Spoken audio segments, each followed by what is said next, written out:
परभणी विभागामध्ये ओबीसी संघटना ज्या आहेत त्या सर्व तहसील लेवलला आंदोलनं करत आहेत. तर ओबीसीचं जे आरक्षण धोक्यामध्ये आलेले आहे त्या निमित्ताने पूर्ण कोकणातील सर्व संघटना या आंदोलनामध्ये उतरल्या आहेत. आणि आमची स्पेसिफिक मागणी आहे की प्रथमतः जातनिहाय जनगणना झाली पाहिजे.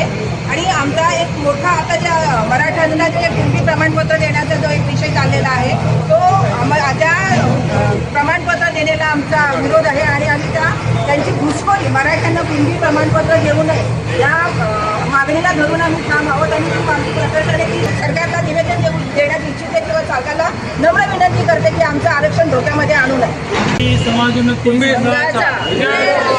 ओबीसी संघाचा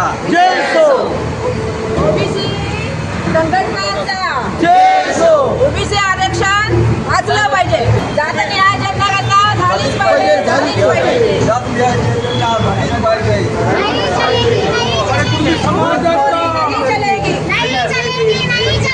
घुसखोरी नहीं चलेगी. धन्यवाद. लोक वर पाय.